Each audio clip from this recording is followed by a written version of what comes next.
I'm Wolf from Healing Wolf Coaching, here to sail with you across the ocean of recovery. I'd love it if you take a moment and subscribe to my channel and give me a thumbs up.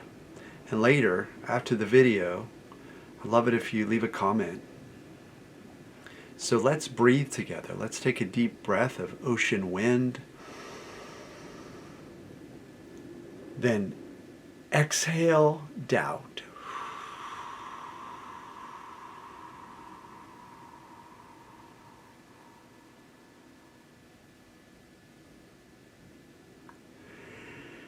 Today, I'm going to talk about progress. How do you know you're making progress in healing a condition or a sensation like anxiety, or panic, or chronic pain, or chronic fatigue, or any of these other conditions where your unconscious mind is wanting to protect you and keep you safe, keep you alive?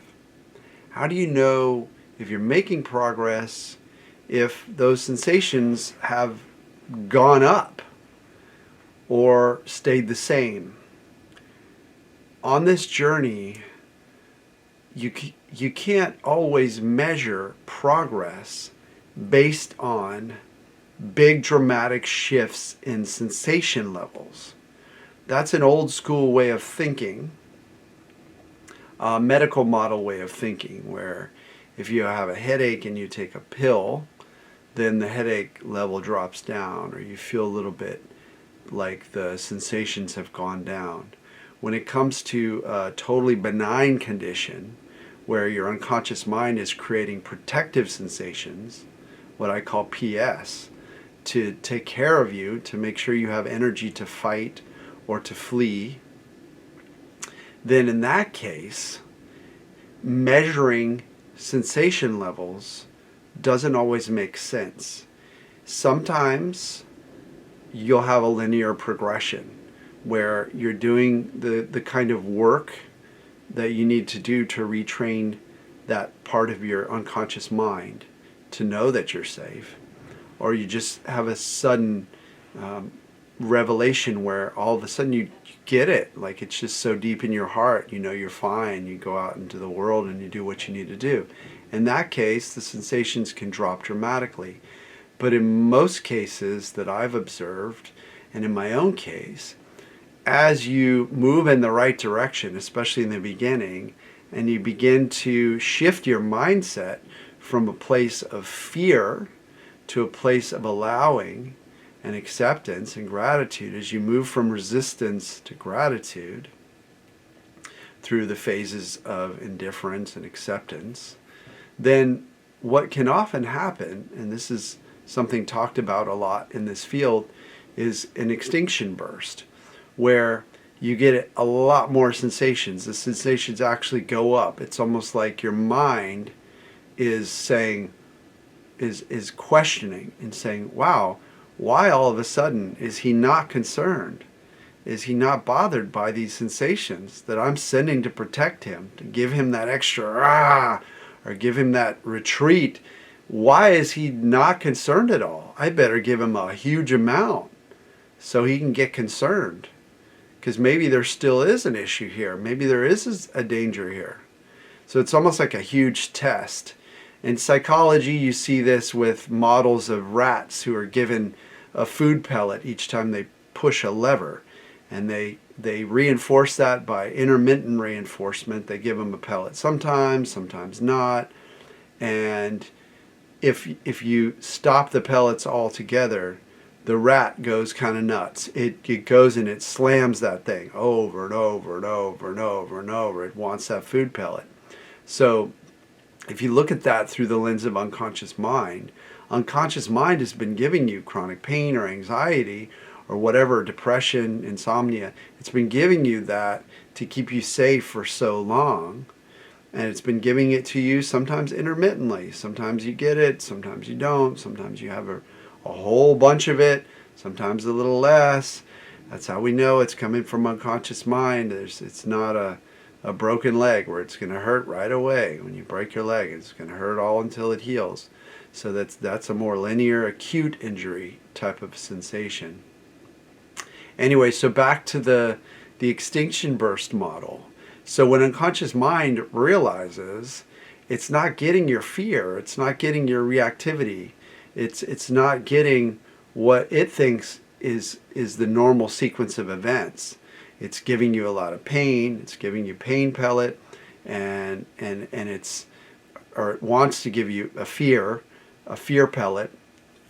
So in other words, you're getting that, and you're giving, the fear is there, the fear is produced.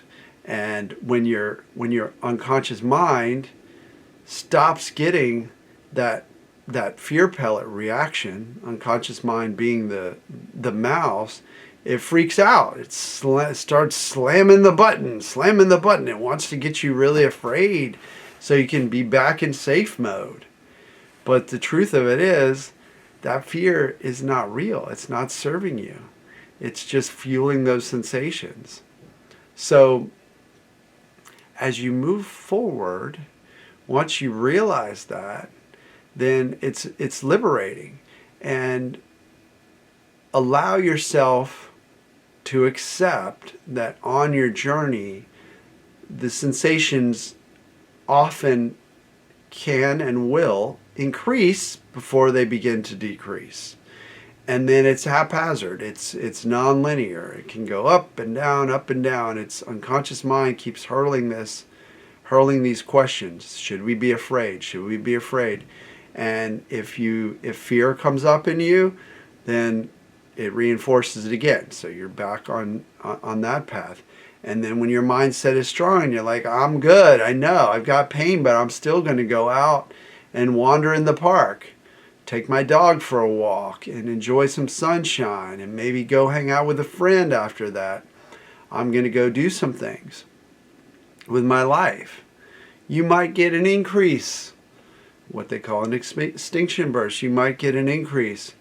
But you know you're making progress when your mindset stays solid, when you don't spiral into despair, when you don't doubt your path forward, that you know that this path forward might have increases. It might be extreme increases, and I always called those recovery responses, because you got to go through a number of big tidal waves before you know how to surf, and you can surf the smaller waves, and then you can hang out on the beach, knowing that you've had a good run as a surfer of transformation, and that you made it to a point where you can look back and, gosh, the waves just aren't coming in like that anymore.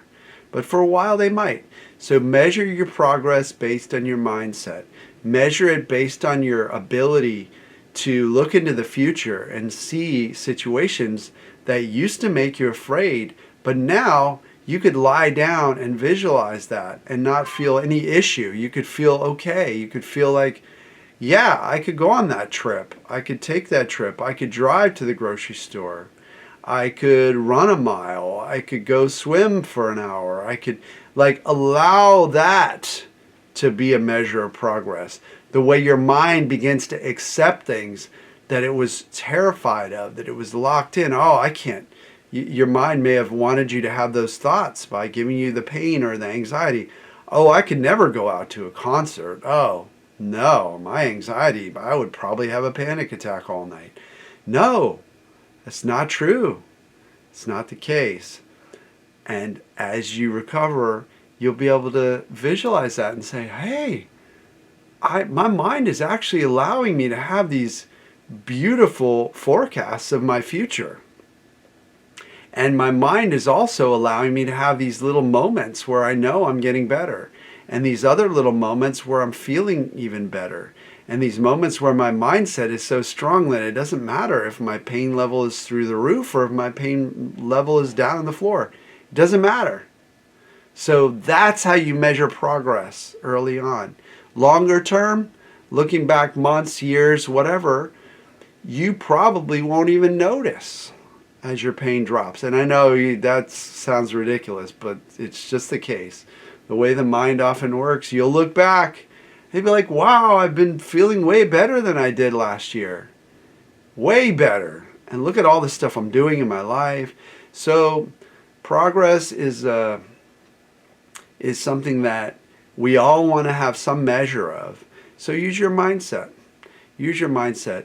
When you use pain levels as a measure on a nonlinear journey, or anxiety levels or whatever, it's just going to be focusing on something that's not going to give you the feedback you need at this stage or at that earlier stage. So look back over a long timeline, see that progress, look to your mindset, look to your ability to envision a different future, not one locked down with these sensations, but one expanded. So you could be out on a boat sailing around, or out dancing, whatever it is for you that gives you joy and light. Even if it's something really simple, taking a walk across town or out in a park, whatever it is, your mind will expand. So watch for those. They're subtle. If you'd like help to work with me one-on-one, head over to healingwolfcoaching.com. I've got a free link to sign up for a consult call. And I've got a bunch of other resources there for you too. A newsletter, download of my most powerful somatic meditation called The Rose. So head over there. Thanks for listening. I love you. I'm giving you my best here. Give me a comment. Let me know how some of this stuff is working for you, or how I can make it better, or other video topics you'd like me to talk about. Thanks.